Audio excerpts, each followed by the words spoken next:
Hundreds of TV licensing workers walked out on strike on the 18th of November in the third day of their action for fair pay at Capita. We're outside the Capita Centre in Darwen this morning with yet another picket line over our members' pay in Capita.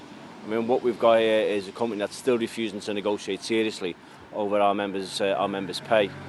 This is a company where the chief executive took over £1 million out last year in salary and bonuses and shares. This is a company that makes over £1 million a day, and yet we've still got our members working here, some of them just above the minimum wage.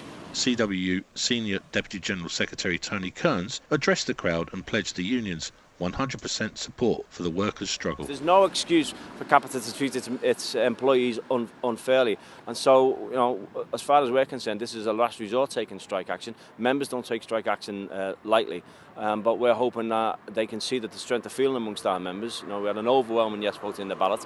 The support for the dispute today here in Darwen and in Bristol has been fantastic, and we're hoping that Capita now sits up and recognise that this issue needs to be dealt with properly. The staff are furious at the falling value of their wages, which are rapidly dropping below the cost of living. It's important for our members to get a decent pay rise because they're on the minimum wage, and it's an hand-to-mouth existence. They can't really afford to be on strike today, but they realise they can't afford not to be on strike. Capita's put an offer on the table, which is clearly not good enough. The cost of inflation is going up, the cost of living is going up, but yet that pay rise is absolutely no good. We work in a 19th century mill.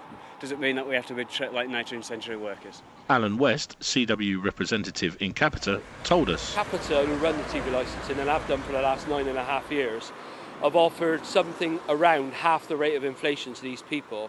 And what they're doing is they're piggybacking onto the recession in the country, using the government pay freezes as an excuse to make even more money.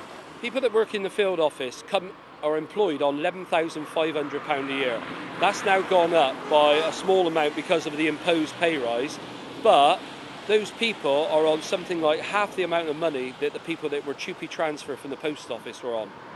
So these people are living very much hand to mouth, and a lot of the people that work in that site have been suckered into believing that the company can't afford it. All the directors are actually looking after themselves. They're getting vast pay packets, vast share options, and in reality what they're doing is they're taking advantage of these people. We're more than pleased with the turnout today. The information we've got, there are more people on strike today than there were on the last day of action. And we hope that sends a clear message to Capita that now is the time to get back around the negotiating table and resolve this issue properly and fairly in the interest of our members.